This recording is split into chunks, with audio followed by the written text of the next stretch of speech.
Saudara-saudari, marilah kita mendengarkan renungan dengan judul Kalau Engkau Mau,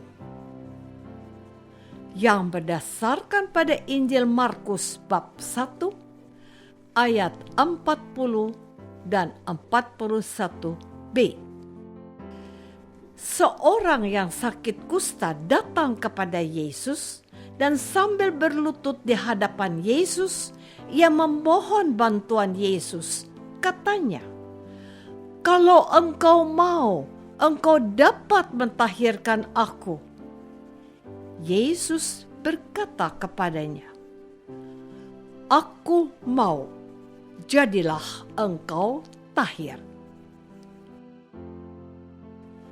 Dalam nama Bapa dan Putra dan Roh Kudus. Amin. Saudara-saudari terkasih dalam nama Tuhan Yesus Kristus. Yesus adalah Tuhan. Sebagai Tuhan, Yesus tentu saja mampu melakukan apa saja yang Dia kehendaki. Tetapi tidak semua orang Yahudi percaya dan mau menerima Yesus sebagai Tuhan. Ada orang Yahudi yang meragukan kemampuan Yesus.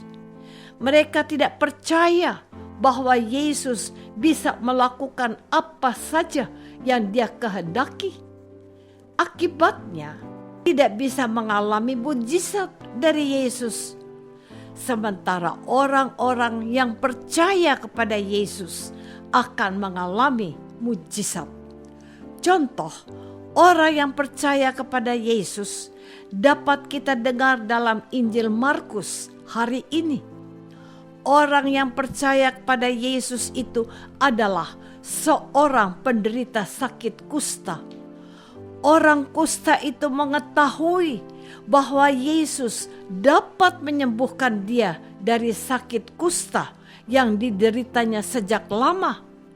Namun, yang menjadi persoalan sekaligus ganjalan adalah apakah Yesus mau menyembuhkan si penderita kusta atau tidak. Karena itu, orang kusta itu berkata kepada Yesus, "Kalau engkau mau, engkau dapat mentahirkan aku." Kata Yesus kepadanya, "Aku mau, jadilah engkau tahir." Saudara-saudari terkasih, perkataan Yesus Kristus, "Aku mau, jadilah engkau tahir," sungguh-sungguh mujarab. Sebab seketika itu juga orang kusta itu menjadi sembuh. Dan setelah sembuh, Yesus menyuruh orang kusta itu untuk memperlihatkan dirinya kepada imam. Tuhan Yesus berkata, "Pergilah, perlihatkanlah dirimu kepada imam, dan persembahkanlah untuk pentahiranmu persembahan yang diperintahkan oleh Musa sebagai bukti bagi mereka." Pertanyaan kita adalah, mengapa Yesus menyuruh orang kusta itu untuk pergi kepada imam? Jawabannya hanya satu. Karena menurut hukum Musa yang tercatat dalam kitab Taurat, hanya seorang imam yang mempunyai hak dan mempunyai kuasa untuk menilai seseorang. Imam berhak dan berkuasa untuk mengatakan bahwa seseorang menderita sakit kusta atau tidak. Jika sudah terkena sakit kusta, orang itu harus dikucilkan agar penyakitnya tidak menular. Imam juga yang berhak dan berkuasa untuk mengatakan seseorang telah sembuh dari kusta. Jika penyakit kustanya sembuh, orang itu harus dikembalikan kepada keluarganya. Saudara-saudari terkasih, Sebagai umat Kristen dan Katolik, ada banyak yang bisa kita lakukan. Yang penting kita mempunyai kemauan. Seperti ada pepatah yang mengatakan, di mana ada kemauan, di situ ada jalan.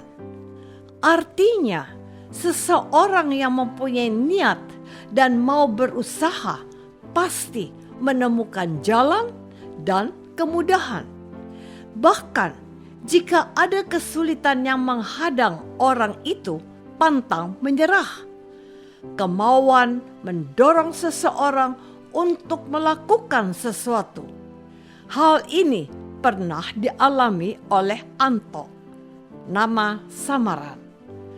Anto berasal dari keluarga miskin. Sejak kecil, Anto bercita-cita menjadi seorang dokter. Pada saat memasuki sekolah menengah pertama, Anto pernah ditanya oleh gurunya, "Anto, apa cita-cita kamu?" Dengan suara lantang dan mantap, Anto menjawab, "Saya ingin menjadi dokter, Bu." Mendengar jawaban Anto, teman-temannya tertawa dan sambil menyindir. Memang, Anto termasuk anak yang pandai dan cerdas. Anto selalu juara kelas, tetapi keadaan orang tua Anto sangat tidak memungkinkan. Ketika sekolah dasar saja, Anto sering telat, bahkan menunggak uang sekolah. Padahal uang sekolah bulanan di SD cuma Rp10.000. Apalagi mau kuliah menjadi dokter. Saudara-saudari terkasih, ejekan dari teman-temannya tidak membuat Anto putus asa.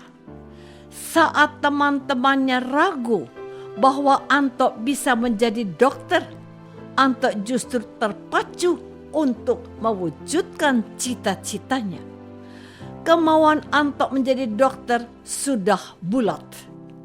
Masalah demi masalah dihadapi oleh Anto dengan tenang dan sabar. Anto belajar lebih giat dari sebelumnya. Karena dapat nilai bagus, Anto mendapat beasiswa dari pemerintah setempat. Anto tidak perlu membayar uang sekolah dari SMP sampai kuliah ke jurusan yang diinginkannya. Teman-teman Anto pun satu persatu tutup mulut. Mereka tidak berani lagi mengejek Anto. Setelah beberapa tahun berjalan, Anto selesai kuliah dengan gelar dokter. Anto menjadi dokter karena kemauannya yang kuat. Sementara teman-temannya tidak memiliki kemauan yang kuat seperti Anto. Teman-teman Anto hanya pasrah pada nasib. Kisah Anto ini dapat menjadi kekuatan bagi kita. Kita semua bisa sukses kalau kita punya kemauan yang kuat. Kemauan yang kuat mendorong kita untuk berani berjuang dan berkorban. Kita juga berharap agar orang-orang sakit yang hari ini kita peringati memiliki kemauan kuat untuk cepat sembuh.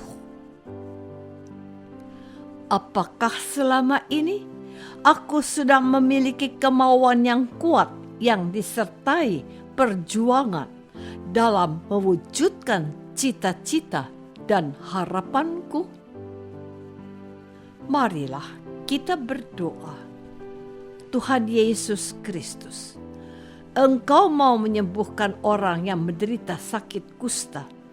Kami mohon ampun kepadamu, karena kami terkadang tidak mau menolong sesama, walaupun kami bisa melakukannya. Semoga kami memiliki tekad yang kuat dalam mewujudkan apa yang kami inginkan.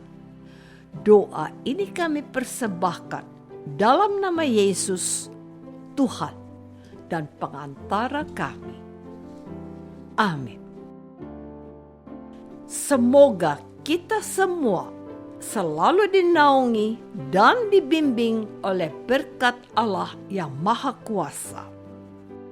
Dalam nama Bapa dan Putra dan Roh Kudus. Amin.